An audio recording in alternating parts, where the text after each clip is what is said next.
My guest today is on a quest to do 1,000 drafts on Underdog this summer. He's battle tested, he knows how to remain flexible in drafts, and he's got some tricks up his sleeve to share with us on how to win $1.5 million in Best Ball Mania this summer. I'm Pete. This is the Deposit Kingdom. Let's go build a juggernaut team with Nez from the Badge Bros.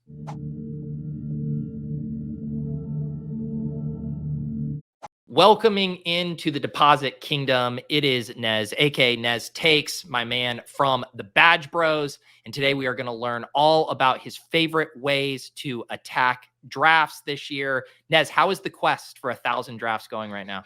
It is going strong, Pete. I just did the math, and by the time I max BBM, I will have 10 drafts left to get to 1,000. So, I've essentially accomplished it at this point, right? Thankfully, with the help of other best ball tournaments, I've been able to get there in other sports. I'm doing a lot of double dribbles right now for NBA, but yeah, once I max BBM, 10 away, man. So it's been a fun journey. I'm honestly kind of sad that I did it. It wasn't even a challenge. Like, what's going on? I need a new tier to aim for. For people who don't know what Nez is referring to with the 1,000 drafts, so with Underdog's Gladiator program, which is their rakeback program, depending on how many drafts you hit, that's unlocks a different level of rakeback. And so 1,000 is the gold, alpha tier. 1,000 drafts, you get 50% rakeback. That's not 50% on all your entries, 50% on the rake on each of those entries. But that's going to be a hefty chunk of change for you. That's going to be very nice to dump right back into the BR streets. It might take 1 week. So we are going to dig in here. Nez's favorite ways to attack drafts. Nez is obviously a high volume player across all of these Underdog sports, Underdog contests. Today, we're obviously going to be talking about season long drafts. Nez, what is your favorite structure in Underdog drafts right now?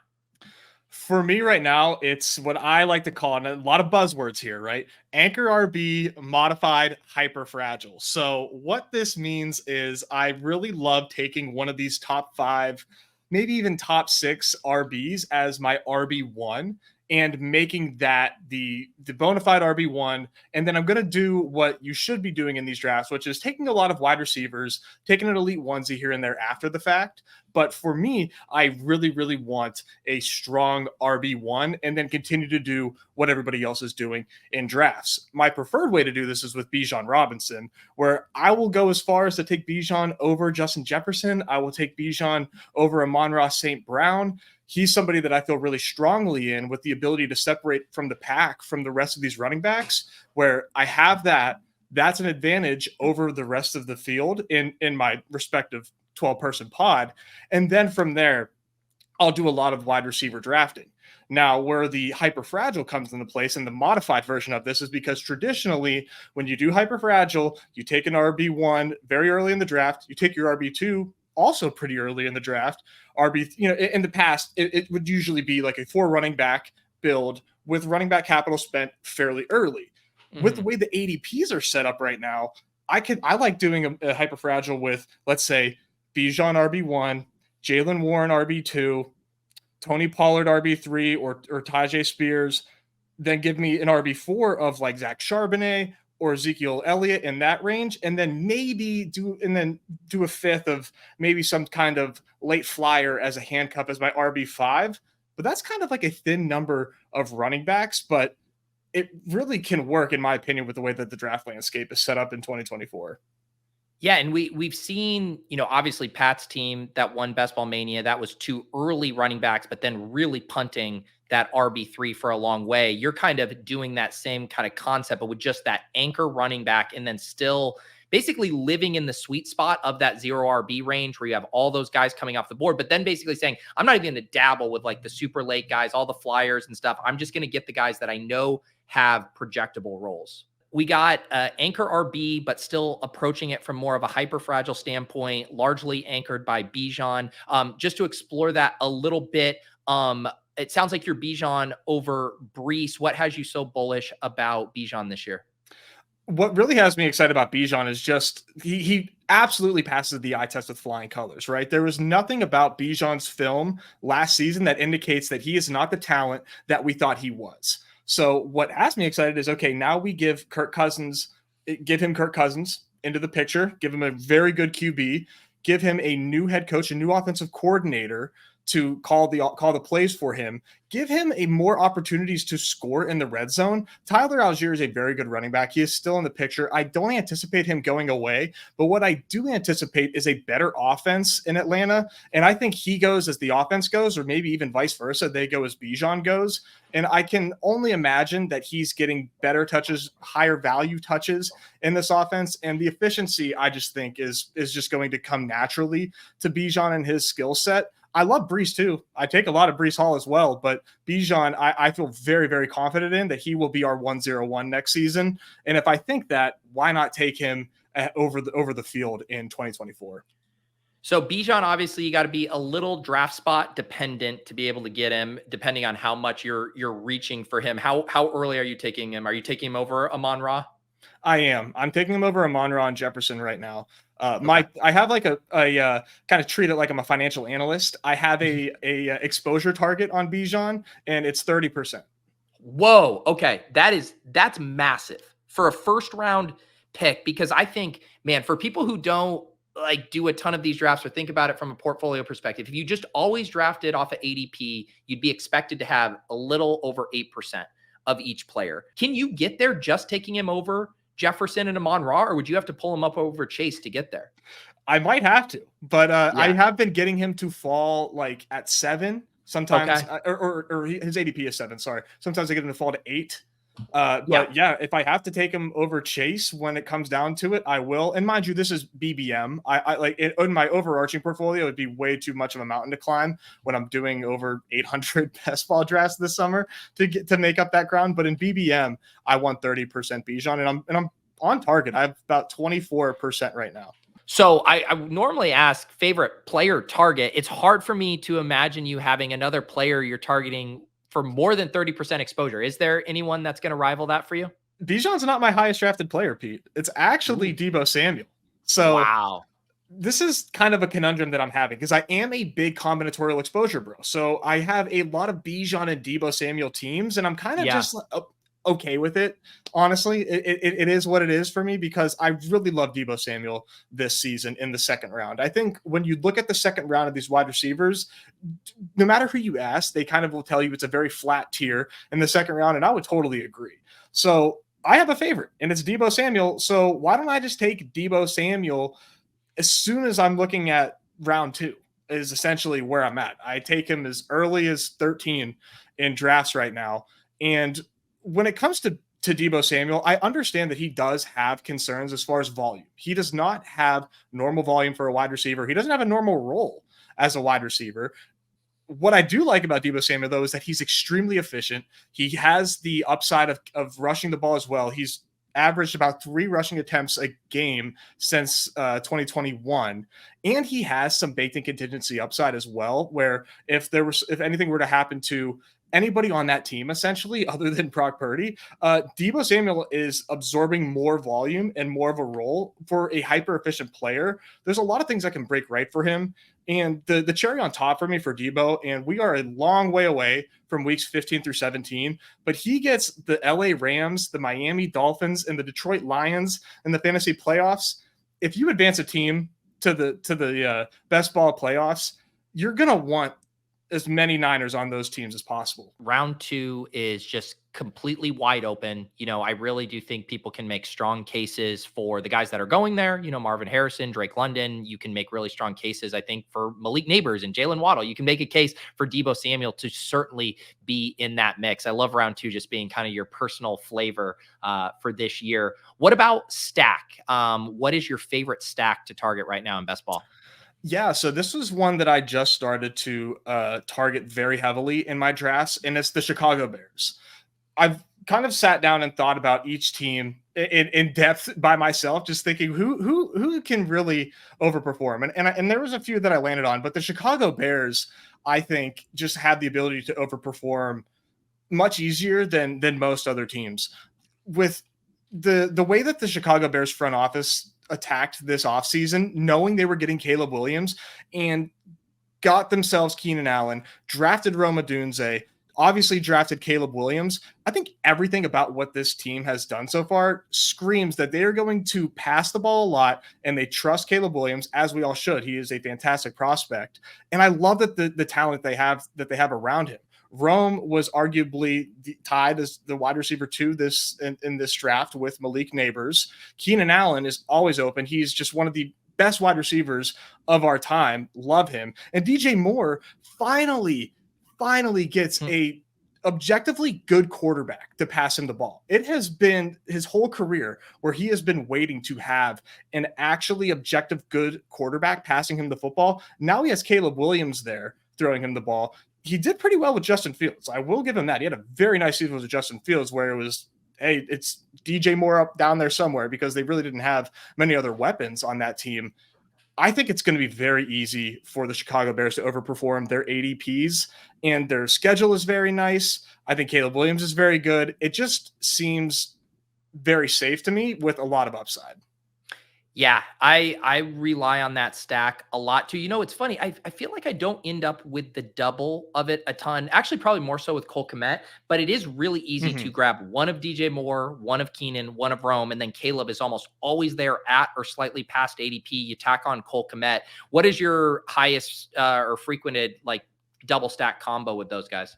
It's definitely Keenan with Kmet.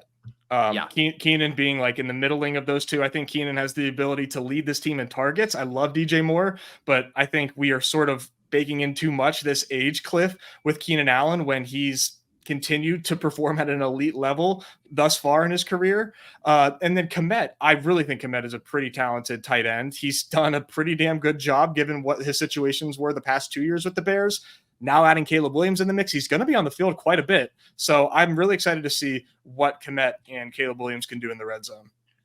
All right, let's get to a gal brain idea. Where do you get wild in these drafts right now?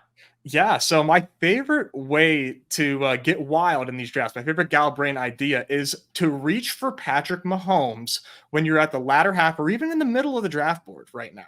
His ADP is starting to climb, so I think more and more people are getting hip to this idea where, hey, Patrick Mahomes has the best cast of weapons around him since peak Tyreek Hill and Travis Kelce. He has the speedster and Xavier Worthy. He has Marquise Brown. Rashee Rice is still there. He might play the whole season. Kelce is still going to be effective. Obviously, he lost a step last year, but that could be the fact that the offense around them was also just not as good, and maybe he goes as the offense goes efficiency-wise. And there's Isaiah Pacheco there as well. I think this offense is going to be one of the best in football, if not the best. And we're not paying these premium QB1 prices that we used to. So if we think Mahomes can be the QB1, which who in their right mind doesn't think Patrick Mahomes can finish as the QB1, take him first. Take him ahead of Josh Allen. And now you have essentially squatters' rights on all of those stack partners rather than taking them at ADP and just crossing your fingers and hoping you get them. Take initiative, take advantage. You can do at the 3-4 turn, Kelce and Mahomes, set yourself up for a double, maybe even a triple stack. And now you have all of the major pieces of the Kansas City offense. I have yet to not like a team when I've done this, and I'm going to continue to do it in drafts. Man, yeah, I have not. I've not attempted that. I think it might be something fun we should try in our draft today. And if you frame it like, say, with the Texans situation, I know a lot of people like trying to set up that onslaught, get Nico, get Diggs, even get Tank Dell, you take Stroud. You think about the cost of that, like that costs way more than even doing it with the Kansas City version. And is the likelihood of those hitting that much different? I don't think so.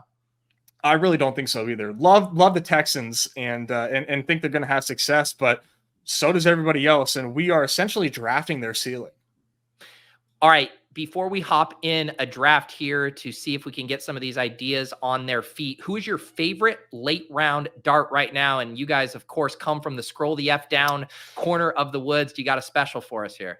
We do. Yeah. Right now, for me, it's Dylan Laube. I am very much Dylan Laube pilled at this moment. I did a segment for us on Off and on the Clock where I looked at RB2 ADPs on Underdog, and there's 7 running backs whose RB2s don't get drafted 100% of the time. 5 of them are studs. They are Saquon Barkley, Jonathan Taylor, Derrick Henry, Isaiah Pacheco, and Travis Etienne. all very logical reasons why the RB2 doesn't get drafted there, whether it's ambiguity or just not a standalone role there, and we don't trust the RB2. Next on that list is Zamir White and the Las Vegas Raiders. I don't quite understand why we think Zamir White has a chokehold on this backfield. He got a lot of usage at the end of the season. I would argue who else was going to get usage at the end of the season when Josh Jacobs was 2 feet out the door at the time when he was getting usage in the 2023 season. They brought in Alexander Madison, who, I'd rather get more imaginative when I'm doing this. And then they also drafted Dylan Laube. And Dylan Laube is a little bit of a playmaker. He was a kick returner when he was playing in college. And he clearly sets up as what I think is as the third down back in this offense. They do have Amir Abdullah as well, but I'm really not concerned. Okay, I see we got the awesome. Pick 2 here. Yeah, we'll talk a little bit more about Dylan Laube. Yeah, this blows up some of our preferred plans. Do you want to try maybe an anchor RB build with CMC here, an anchor hyperfragile, or do you want to do something spicy? No, I suppose CMC can work. Okay. If you wanted to float pulling Bijan up here, we could, wow. But I also think you mentioned the hyperfragile with the running back. I mean, if there's one other running back along with, Bijan and Bric, it's certainly CMC to do this with. On these past few that I've done, like with Jacob and Ron, we got like the perfect draft slot to kind of pull off what they were wanting to do. Whereas the Bijan Debo, we got like one of the worst draft slots for it. Because I mean, how often does Debo fall to 23? Very rarely. Very rarely. And even, I mean, I would obviously take him with CMC. That does feel like an odd pairing with CMC and Debo, where if you got that to week 17, would you be thrilled? I guess you'd be fine with it, but they definitely don't seem to correlate in a positive manner where you'd rather just have one of these guys going nuts. See, the conspiracy truthers say that I record lots of these until I get the exact draft I want, and then I release that as if I have the time and the money to be burning that. So let the record know. We do this live. We make it work. We build good teams here, and we are going to do that with Nez. The weird thing that happened in this draft was A.J. Brown goes 4th overall. I wonder if he's trying to set up a Devontae here.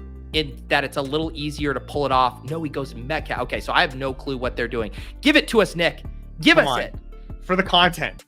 For the content. We asked for Debo. We said he never falls to 23. Come on. I don't even want to look at ADP right now and know who's at the top. Maybe we have other cover. Give it to us. Come on, Nick. Does Nick know we're on air recording this right now? This isn't live streamed.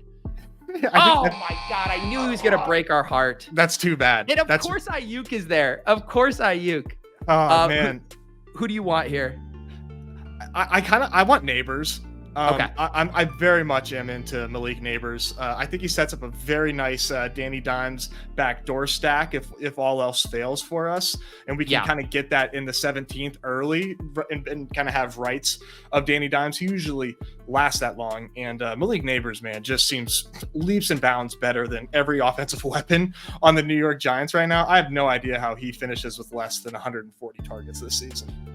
Yeah, no, I'm fully aligned with you on Neighbors. I'm just tilting because Ayuk has a higher ADP than Debo too. It's like the one time you couldn't, take Ayuk. Ayuk now falls all the way to 3-2 here. Adams, Evans, Cooper Kupp, Kyren. What do you like? I think we go Ayuk here, honestly. I would say DJ Moore for the Bears stack, for the Bears bit. Do you want to pull him up or just like take the Niners stack? To select Brandon Ayuk right after you said, let's do DJ Moore. Oh no, sorry, I didn't get it in quick enough. Oh my God, we're off to a disaster start. It's okay. It's okay. I said Ayuk and I talked to DJ Moore a little too late. I guess the one thing I was like, we can still do the Bears stack without DJ Moore.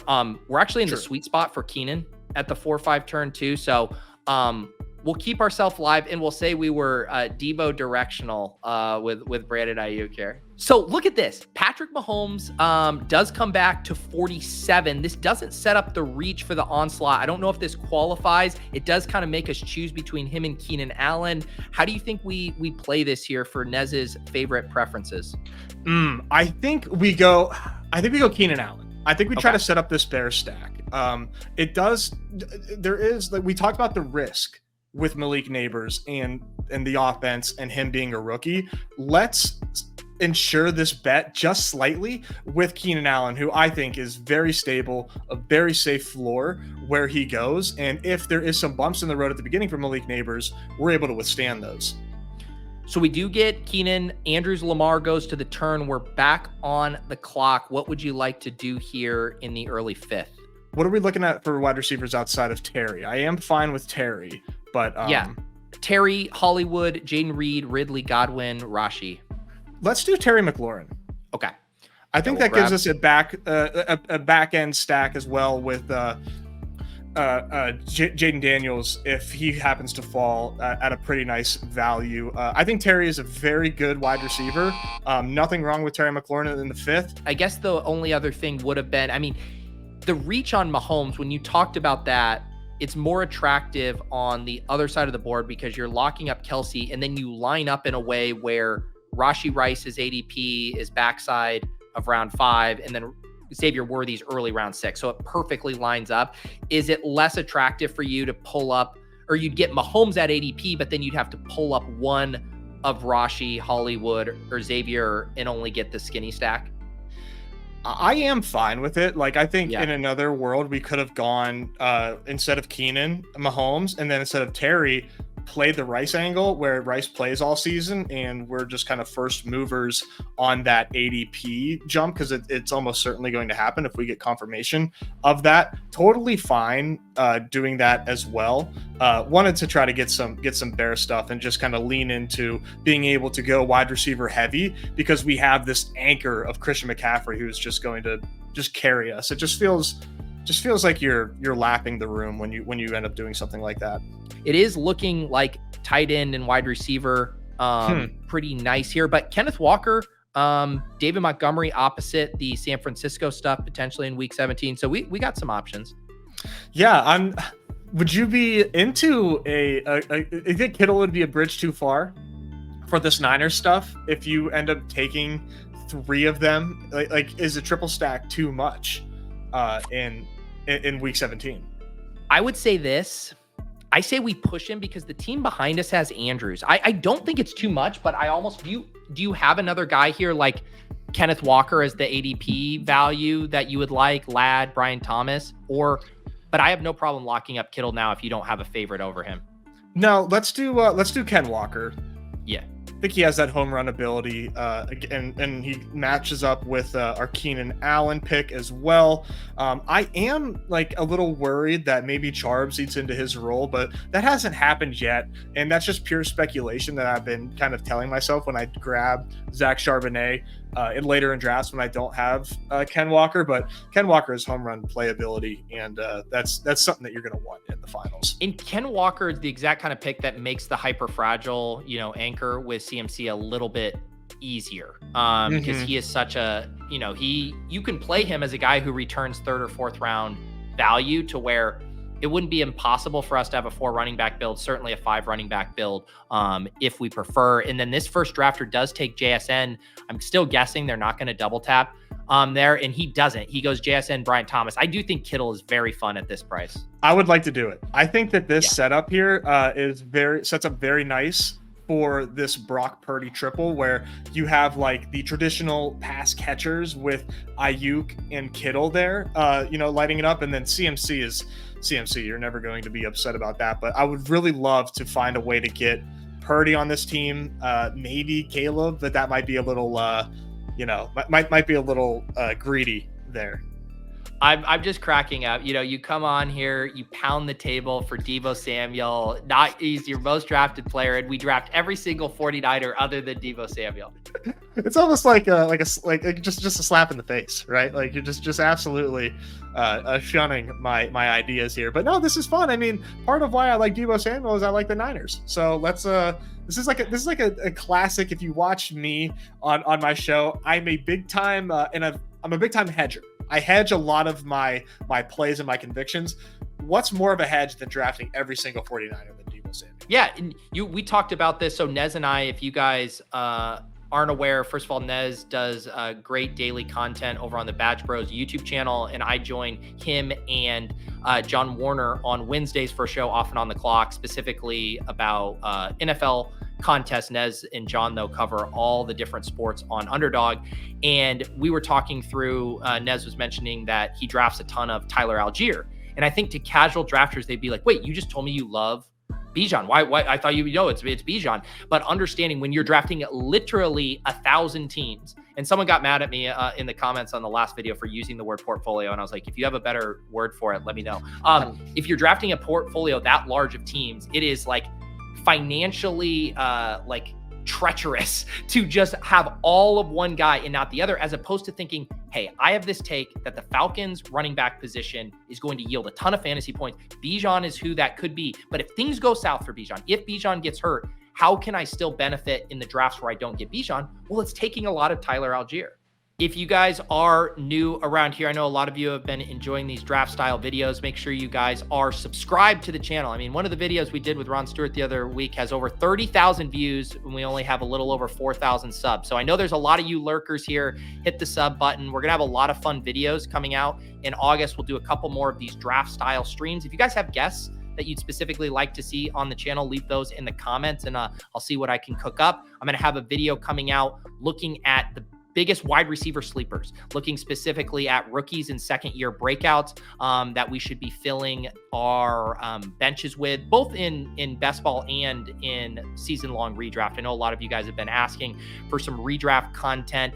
And then the annual Best Ball Bros video, where I spoof this world that Nez and I hang out in all summer long. That video will be coming out in the next few weeks as well. All right, Nez, we are about to pick at 8-11. We got our San Francisco stack here with CMC, Ayuk, and Kittle. We got our other running back with Kenneth Walker. And then we got those 4 wide receivers along with Ayuk. We have Neighbors, Keenan, and Terry McLaurin.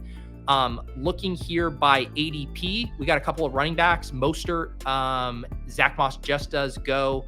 I don't see anything with quarterback here unless we needed to pull up Jaden Daniels. Brock Bowers, Mostert would probably be interesting. What do you think? Yeah, can you hit the running back button? I want to see who else is here around Raheem, because I do like Raheem. Me too. Brian Robinson, and I think let's do Brian Robinson. I like him quite a bit, and he sort of falls in that same in that correlation with Terry McLaurin with this Washington bet that we have with Terry. I think that's a fun little correlation there. Yeah, I do like the big bets on the teams here. Would you want to pull up Jaden Daniels here for kind of the big Washington, or you see something else you like? Can you go to quarterback? Because how far until Purdy's ADP comes up? Because we have this strong. Honestly, Pete, I think we push Purdy. You think so? Because I guess, are we worried about the Debo drafter has Mahomes? Okay, it could go either way. What do you think? Let's do it. Let's push it. We have Jaden Daniels at ADP. Let's do Jaden Daniels because I wanted to do both. Yeah, I think there's probably no chance that Daniels comes back to 119, but Purdy is the kind of guy who slips. I really think we're basically just going to have to dodge this drafter who has Debo. The thing is, they took Mahomes in the 5th. They also have Tyreek, so they could be interested in Tua potentially. It'll be interesting to see. I think it could go either way. Let's see here. We're about to be on the clock. Caleb Williams did go off the board at 112, and we are sweating the Debo drafter right now. Is he going to double stab us? Don't look. I will tell you here. He goes Khalil Shakur. Come on, Pete. Yes. Come on, Pete. Let's go. Look at that. That's beautiful. So we push it with our guys. We get this big stack here with CMC, Ayuk, and Kittle. That worked out really nicely. That was a pretty gluttonous, hope to be able to get that stack. 9 picks past ADP. Whew, that was a rush. That was fun. Yeah. Whew, man, that one worked out really well. And now we are in that sweet spot where could you tack on Daniel Jones or another backdoor and make this a 3 quarterback at really low cost? I think absolutely. If we find ourselves chasing other positions, could we be done at 2 quarterbacks? Absolutely. So I love that there. Our guy at the 1-1-2 here is dialed in. He takes Jalen Polk, who I do really like. I think for me here, I think I feel comfortable adding on to our wide receiver room with Jacoby Myers. Okay, let's do Jacoby. Yeah, talk to me about Jacoby. He's not a guy I click a ton. I like the player. I am often taking running backs in this range, but this is kind of a weird tier here It is. Of players. How do you feel about Jacoby? I think that this is like the situation Jacoby has been in essentially his whole career. He was the wide receiver 1 in New England for most of his time there, but he's always been in situations that on paper have looked really gross. Just how can this possibly be favorable for Jacoby Myers? And then Jacoby just comes out and just does his job. He's a professional wide receiver, as we like to say. And I think he offers us some stability in our wide receiver room, because compared to how most people draft, we are on the thinner side, only having 5 wide receivers through round 11. I think no matter who the quarterback situation is there, Jacoby Myers has always been able to succeed in his situations. I'm into Jacoby Myers as like, hey, I need wide receiver points. I need, as we like to say sometimes with the Badge Bros, he's an oatmeal player. He's not necessarily flashy, going to put up a ton of spike weeks, but he's somebody that I think can help your team advance, which those players have value as well.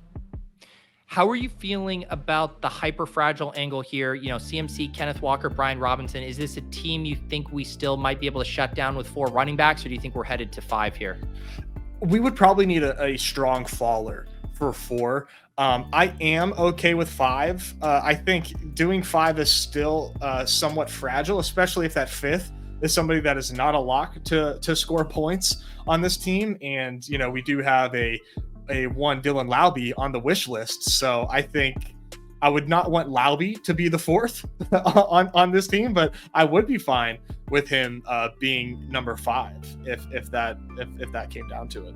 Yeah, I mean, we got to, after missing out on Debo, there's a few things we can control in drafts. One thing we control is getting Dylan Laube. And hey, we're talking about these running back wide receiver correlations here. We grab, we got the CMC Ayuk, we got the Brian Robinson McLaurin, then we usher in the next generation, Dylan Laube and Jacoby Myers.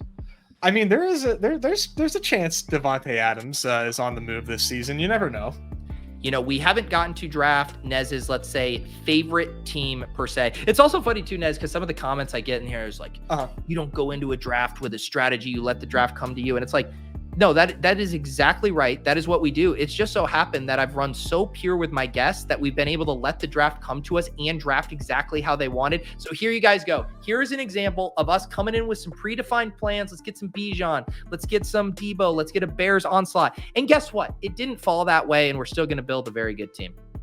We are. And if come to me, commenters. If you're upset with Pete, you're upset we didn't take Bijan over CMC in this draft, call me a fraud. Come at me however you want. I'm at Nez Takes on Twitter. Let me have it. You got to draw the line somewhere. You're going to have 30% Bijan. If you're taking Bijan over CMC, you're going to end up with about 85% Bijan there. Yeah. All right. We are on the clock. I don't know how you feel about Dotson at ADP stacked up. Ty Chandler. Any other positions you want to look at here? I would like to take Ty Chandler. Yeah. I think this is a very nice way to take that 4th RB in this modified hyper fragile team. I think Ty Chandler has a very strong standalone role. Obviously, he's not the RB1 Aaron Jones is, but Aaron Jones has never had a large workload in Green Bay. And I think that was by design, because this guy's also commonly, he's frequently banged up as well. So there's contingency upside for Ty Chandler. I thought he looked pretty decent whenever he got some run last season, and with a decent standalone role at this point in the draft. And if we get Dotson, I would honestly not slam dunk Dotson here. I think he maybe ran a little hot his rookie season, was a little overdrafted in the draft that he went in general, but the correlation, it would be kind of tough to turn down at the same time. Yeah, I feel the exact same way. I haven't drafted a lot of Dotson, but I normally am like, all right, when do you take a guy like this well past ADP and when you have Daniels? But I'm open to another suggestion if you have something else here you like. Darnell Mooney faces the Giants and the Commanders in the playoffs. We could just really lean into him on a good offense. I honestly was a former Darnell Mooney bull. I think I would like to go Darnell Mooney here, Pete.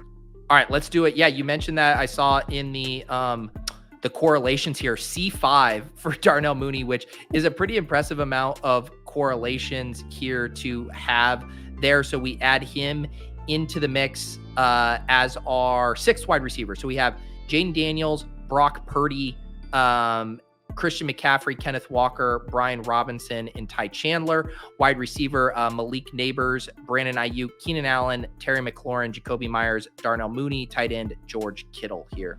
All right, we're coming up to our 14th round pick. Nez, we took Ty Chandler and Darnell Mooney. We got our 2 quarterbacks, our 4 running backs, 6 wide receivers, 1 tight end here. We are kind of keeping 1 pick in our back pocket for Dylan Laube. What do you think we do here?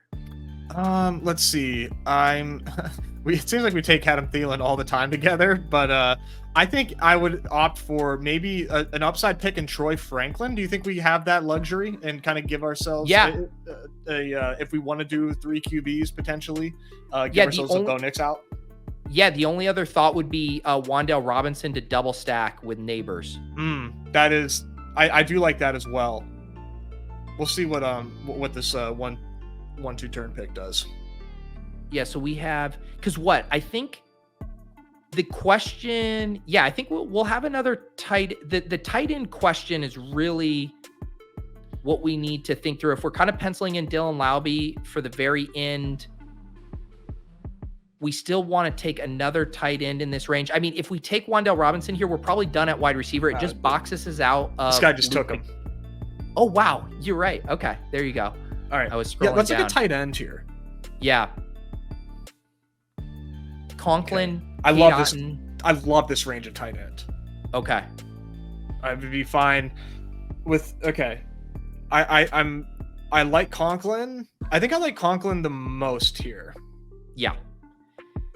He's been having a good camp. I mean, it's pretty easy to see him having a pretty big touchdown year with Rodgers. Yeah, he's Mr. 87, 86 Mr. 87 targets. I mean, now you put Aaron Rodgers into the fold, who is sort of a tight end kingmaker. I love to use my imagination and think about what could happen with Jonnu Smith and can Cade Otton take a step forward, but it's hard to find tight ends that consistently earn themselves 80 plus targets this late in the draft with Aaron Rodgers as their quarterback. I think that Tyler Conklin is a little mispriced. Ben Sinnott making it back to us here at ADP feels really good as a 3rd potential tight end. What else are you seeing? I think it's Ben Sinnott for me. My former favorite late round pick, Estime, is there, but now he's going in the 16th. No, thank you. I think we do Sinnott and just assume that he ends up taking over this tight end role by week 17. We have the ability to withstand some bumps in the road for him. So then if we do think we can get Laube with our last pick, he's been getting some buzz today. I'm writing about him in the Fantasy Life newsletter that's going to come out tomorrow, but we'll obviously be drafting here. Who do you think? Because we have Daniel Jones and Bo Nix potentially as quarterbacks as well. I think one should be a 3rd quarterback and one should be Laube. Which one do you think we should do first? Well, we did lose Daniel Jones just before our pick here. I think, let's do Bo Nix. I think he is less likely to make it back to us than my boy Laube. Yeah, this is the beauty about not streaming it, is I can put Laube in the queue here. Yeah, 214 ADP versus a 205 for Bo Nix. Thank you for, man, I've just had blinders on with these Giants guys. I didn't notice Wan'Dale went initially. I didn't notice that Daniel Jones had gone. So I like that. We have a lot of upside now in this quarterback room with these 2 rookies and then Brock Purdy to kind of lock things down for us. Yeah, I like doing this backdoor Broncos stack when we don't need this to hit at all. We could literally take a 0 on these Broncos the whole season and be fine for advancing and fine in the playoffs. But if this is a team that is outperforming expectations in a way that the market clearly did not expect, it's just like icing on the cake for this team. What I've learned in doing these shows and talking with people on their preferred ways to draft, and what I would say to people who say you don't ever want to go into a draft with a plan, what I would counter and say, correct, you want to go in with about 15 different plans. And depending what the draft room gives you, in this spot, I can go down this road. Oh, ETN and James Cook are falling. Maybe we try the Sanderson hyperfragile. You grab Kincaid or you grab Allen and now Kincaid's fallen. All right, now maybe we try to get an elite onesie, the stew, as my guy Ron Stewart would call it. Are the running backs all pushed up? All right, great. You got a sweet 0 RB draft. And I think doing these as exercises then put you in position where you don't get scared when the draft breaks this way. You go, no, I know that I can build out this fun, Brock Purdy stack with these guys. And I think that's what's fun about trying out these different options. Yeah, no, it's so fun that you get to do this with so many different guests and get so many different ideas, laid out in front of you like this. And yeah, you can have preferences. Like, yeah, maybe you prefer 0 RB, but sometimes you get a draft board that just, it doesn't facilitate it. Maybe you do have to go a little RB heavy sometimes. It's important to be able to have that in your toolbox and to still be able to build out a team like that, depending on what the room does. Like you said, having multiple plans is really the move. Yeah, did you just now see that? I just saw it. Yeah, I was doing my soliloquy, and Dylan Laube, guys, sniped from us at pick 200. My God. First they came for Roderick Estime, and I said nothing, Pete. Then they came for Dylan Laube, and there was no one left to speak for me. I mean, Dylan Laube, the ink hasn't even dried on those tweets, and he's now a 17th round pick. My God. This is absurd. This is, all right. Well, I think we need a 5th running back. Yeah. Kendra Miller just falling like a rock. Deneric Prince, who's the other kind of buzzy guy. Will Shipley has some correlations with Washington. You got any other scroll the F down specials for us? I am into Shipley and Dameon Pierce. They've been really giving Dameon Pierce some like high praise, and they kind of shifted to a different run scheme last year that is sort of like the reason why Dameon Pierce didn't have the great season that he kind of expected to. I think Will Shipley's pure contingency. Dameon Pierce could end up having a slight role for himself. Let's shoot them in with Shipley. We get some Washington correlation. My only tiebreaker there, normally all these guys I view pretty similar. There was apparently, we have 6 other week 14 buys right now. And Dameon Pierce would have added another, obviously the Washington guys, the Denver guys, and then Shipley had those correlations with Washington. So it seemed like a decent tiebreaker there. Yeah. Here's the final team, Nez. I want to get your thoughts. We can kind of go through it. The anchor running back, hyperfragile. We did execute this. We took CMC at the top and we build out a pretty thin running back room around him, but get some big upside cracks in Kenneth Walker, Brian Robinson, Ty Chandler, and then tack on Will Shipley. Bijan we didn't get, but hey, CMC, if you're going to get anyone other than Bijan, that's how you do it. Didn't get Deebo Samuel, but we got Brandon Ayuk. So we got these pivots here. Your mileage may vary on Deebo versus Ayuk. Our Chicago Bears didn't get the full stack, but we did get Keenan. So, producer, I think, we don't get the hard green checks. Can I get maybe like a yellow check or something like we kind of got there, Nez? Reach for Mahomes. We didn't do that based on our side of the board and what we were trying to accomplish. Ended up building out the Brock Purdy stack instead. And then Dylan Laube, we got sniped and settled for Will Shipley. Let us know, Nez, what you think of the rest of this team, though. I really like this team. I wish that we could have stuck to the bit and accomplished everything that we set out to today, but kind of like we talked about earlier, having multiple plans is really the goal entering these BBM5 lobbies, and I really like that we executed the modified hyperfragile in a way that builds a team that I genuinely love. This is no joke my favorite way to build out teams this season. I love our outs at quarterback. We have all of those guys stacked up as well. It's always a good draft when you get CMC, especially at 2. I love the running backs behind him. I love the wide receivers. This is a strong team, Pete. This is a very strong team. Yeah, one thing I always kind of come back to, we talk about the data and what is truly optimal for Best Ball Mania. And this kind of dovetails a little bit with what I was talking about with Ron in his. And we don't have the true elites, but we have kind of the arbitrage elites at some of the onesies a little bit, where having the triple onesie, but with an actual spike week option, not just the punt 3 tight ends where it's best case scenario, one of these guys is giving you 16 points. No, Kittle can drop 30 points in a game. Jaden Daniels, if the thesis hits with his rushing, can he compete with the Jalen Hurts and Josh Allens of the world on a single game sample? Absolutely. CMC, no one needs me to sell them on CMC. Malik Neighbors, Ayuk, Keenan, McLaurin have all demonstrated big ceilings. So to me, when I think, what is the truly, my bro science optimal for Best Ball Mania is the 3 at both onesies all stacked up, but having one guy on there that's not a true punt that can challenge those other elites. And I think that's what we did on this team. Yeah, 100%. When you get into those playoff pods, just having those outs at different positions at those onesies, I think is just it just feels so nice when you finally get there and you have this team.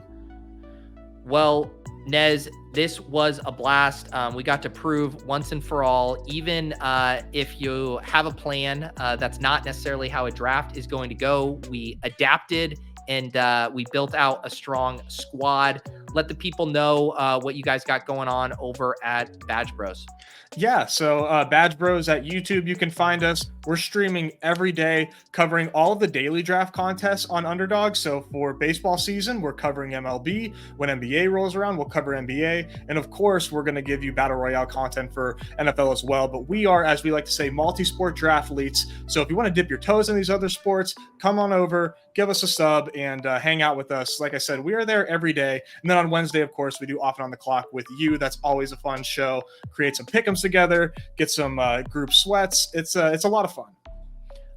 Awesome. Like I said, guys, make sure you are subscribed to the channel. We're going to have lots of different kinds of videos coming out over the next month. The next video, like I said, looking at these young breakout wide receivers that we want to be looking to target late. And spoiler alert, we took one of them on this team in Troy Franklin. And I will have that out soon, as well as the Best Ball Bros video. Like I said, leave a comment on who else you would like to see on this draft series down the home stretch. I think these have been very instructive and fun to do, so I want to keep that rolling. Shout out to all of you guys for watching. Always appreciate reading all of your comments. Until next time.